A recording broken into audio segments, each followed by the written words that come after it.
Hello friends, तो आज अपन पढ़ने जा रहे हैं जीन प्याजे महोदय का पार्ट नंबर 2। पार्ट फर्स्ट में मैंने आपको कुछ शब्द समझाए थे, उन शब्द के बारे में आपने देखा होगा और जाना होगा।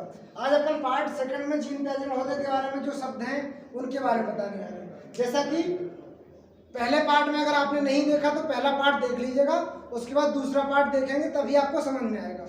अगर आप पहला पार्ट ना देख करके दूसरा देखेंगे तो आपके माइंड में नहीं जाने वाला। संगठन, संगठन का मतलब क्या होता है? बच्चा आरोही और अवरोही संख्याओं को क्रम से जाना सीख जाता है। जब बच्चा क्रम से जाने लगता है तो वो सारी चीजें असेंडिंग डिसेंडिंग ऑर्डर को सेट कर देता है। अब बहुत ही इंपॉर्टेंट है, जैसा कि एग्जाम में हमेशा पूछा जाता है, अनुकूलन। अनुकूलन के 2 पार्ट होते हैं। पहला होता है समावेशन, दूसरा समायोजन। समावेशन का क्या रहता है? जैसा कि एग्जाम में कई बार पूछा जाता है, इसमें आपको दिक्कत जाती है क्योंकि समावेशन और समायोजन दोनों एक जैसे शब्द होते हैं। अब जब दोनों एक जैसे शब्द होते हैं तो उसमें आपको दिक्कत जाएगी। आप कैसे भी याद करेंगे तो समावेशन क्या कहलाता है? जैसा कि आपको बताऊं, समावेशन शब्द जीन प्याजे महोदय ने दिया है। इसमें मेन इसका उद्देश्य रहता है दोनों चीज की वस्तु, दो वस्तुएं हैं, उन वस्तुओं में अपने लिए जगह बना देना। जैसे कि अगर बच्चा पिताजी के साथ या माताजी के साथ जा रहा है, उसने 4 व्हीलर देखी है और पिताजी के साथ जाते समय 4 व्हीलर के बाद उसको 4 पहिए की बस दिखी, तो वो डायरेक्ट जाते जाते कहेगा, पापा ये देखो 4 व्हीलर या कार जा रही है।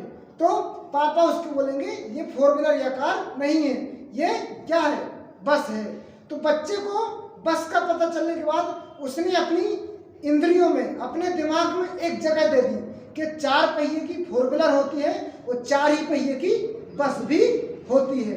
तो मतलब अपनी चीजों में जगह देना। तो अगर कोई भी चीज में जगह दे रहा है तो ये समावेशन कहलाता है। जिसमें जगह नहीं दी जाती, अब समायोजन आपके मन में आएगा। समायोजन क्या कहलाता है? समायोजन ये कहलाता है जैसे कि एक है कौवा और एक है कोयल। अब कौवा और कोयल में आपने देखा होगा आवाज में अंतर रहता है। अभी बच्चे को अपन ने कुछ भी नहीं बताया, आप रास्ते में जा रहे हैं, रास्ते में जाते जाते आपने कौवा देखा तो बच्चे ने भी देखा, कौवा देख के उसने नोटिस कर लिया और कुछ भी नहीं बोला। अब उसके बाद कहानी आती है, आगे थोड़ा सा और जाने पर उसको कोयल दिखी। कोयल दिखने के बाद फिर बच्चा थोड़ा शरारती होता है और रचना करने वाला होता है, क्रिएटिव माइंड का होता है। तो उसने जाते समय बोला, पापा पापा देखो ये है कौवा। तो पापा ने कहा नहीं ये कौवा नहीं है, और पापा इतना बोल करके शांत हो जाते हैं। अब बच्चे के मन में फिर आता है कि कौवा तो काला होता है और ये भी काला है, लेकिन पापा बोल रहे कौवा नहीं है। अब उसके मन में फिर सवाल चलने लगते हैं क्योंकि वो तो सोचने वाला होता है, क्रिएटिव माइंड होता है, उसको तो कुछ ना कुछ करना ही है। अब उसके दिमाग में आता है तो वहां पर पापा मतलब खड़े रहते हैं, बच्चा भी खड़ा रहता है, लेकिन बच्चा का दिमाग चलता रहता है। अब कुछ देर बाद क्या होता है, कौवा भी बोला कोयल भी बोली। तो जब कौवा बोला कोयल बोली तो उसने कहा अरे कौवा तो काव काव करता है, कोयल कू करती है। मतलब दोनों की आवाज में अंतर स्पष्ट हो गया। जब दोनों की आवाज में अंतर स्पष्ट हो जाता है तो उसको समायोजन कहते हैं। अब आपको दिक्कत आती होगी, अंतर स्पष्ट करना और अपनी चीज में जगह देना, ये चीजें दोनों एक जैसी हैं, तो आपको इसमें दिक्कत आएगी। इसको याद करने के लिए जैसे समावेशन समायोजन दोनों एक प्रकार के शब्द हैं। अब इसके लिए आपका आता है एसिमिलेशन। इंग्लिश वाले शब्द आपको यहाँ काम आएंगे। Assimilation, accommodation. एसिमिलेशन में जैसे यहाँ सिम लिखा हुआ है, सिम को आप बना सकते हैं सम मतलब होता है जोड़ना। जब सम मतलब जोड़ना होता है, एक चीज को मतलब एक चीज के साथ दूसरी चीज को जोड़ना ही समावेशन कहलाता है। अब इसके बाद आता है समायोजन। समायोजन का मतलब क्या होता है कि अंतर स्पष्ट करना, लेकिन ऐसे भूल जाएगा आपको। तो एकोमोडेशन, एकोमोडेशन में जैसे डी आ रहा है आपको, जब डी आ रहा है आपको तो डिफरेंट, डी से डिफरेंट मान सकते हैं। डिफरेंट का मतलब अंतर स्पष्ट करना। तो जब दोनों चीज में अंतर स्पष्ट करता तो ये समायोजन कहलाएगा। ये जीन प्याजे का बहुत ही इंपॉर्टेंट है, हमेशा एग्जाम में पूछा जाता है। इसके बाद आता है अनुकरण। अनुकरण का मतलब होता है बच्चा कोई भी चीज को जब आप नहीं भी बताते खुद से सोच करके अनुकरण कर लेता है। ये 0 से 2 वर्ष की अवस्था में होता है। मतलब कोई भी चीज आप बोलेंगे तो आपके बोलने से पहले वो ऑटोमेटिक ग्रहण कर लेता है। मतलब कई चीजें बच्चे की ऐसी होती हैं कि अपने द्वारा इंद्रियों के माध्यम से ग्रहण करता है, तो यही अनुकरण में आएगा। इसके बाद आता है प्रतीकात्मक।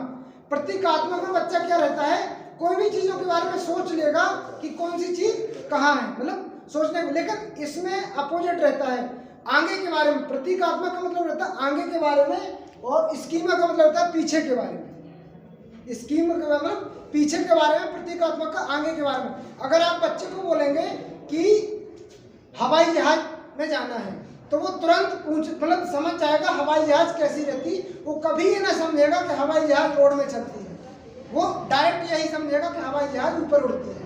तो ये प्रतीकात्मक कह रहे हो। अब इसके बाद आता है श्रृंखला। श्रृंखला का मतलब बच्चे सिस्टमेटिक तरीके से चीज़ों को लगाना सीख जाते हैं और उसमें कभी भी गलती नहीं करते। जैसे कि जीन पियाजे महोदय ने उसमें बताया था आम के नृत्य में, तो बच्चे से जो बनने लगता है वो कभी भी गलत बिल्कुल भी नहीं करता, मतलब वो किसी दूसरे की बात मानते ही नहीं है। तो इस श्रृंखला में अगर असेंडिंग डिसेंडिंग बच्चे से आ गया तो कभी भी गलत नहीं करेगा। इसके बाद आता है सृजनात्मक चिंतन, मतलब बच्चे अपने ज्ञान का निर्माण खुद करते हैं। जीन पियाजे महोदय ने खुद लिखा है, बच्चा क्रिएटिविटी माइंड का होता है, अपने ज्ञान का निर्माण स्वयं करता है, तो ये सृजनात्मक चिंतन कहलाएगा। इसके बाद आता है परिकल्पनिक निगमन। परिकल्पनिक निगमन समझने से अच्छा पहले अपन केंद्रीकरण समझ लेते हैं। केंद्रीकरण क्या कहलाता है? हाँ, कोई भी चीज को एक ही बार देखना, ये केंद्रीकरण कहलाता है। अब आपके सामने आएगा विकेंद्रीकरण क्या कहलाता है। विकेंद्रीकरण मतलब बच्चा कई चीज ऐसी रहती है जो एक ही बार देखा उसके बाद दोबारा दिखाई नहीं देती बच्चे को। अब विकेंद्रीकरण में जो चीजें बार बार दिखाई दे उसको, ये विकेंद्रीकरण कहलाता है। अब इसके बाद आता है स्कीमा। स्कीमा मतलब जो बच्चे को प्रत्यक्ष रूप से दिखाई देती है, जिसके बारे में बच्चा सामने एकदम आपके बता सकता है, ये स्कीमा कहलाता है। अब स्कीम्स आएगी, स्कीम्स के बारे में बच्चा पुरानी चीज़ों के बारे में सोचेगा। जैसे आप जाते हैं या आज की जो पुरानी चीज़ें हो चुकी होती हैं उनको स्कीम्स कहा जाता है।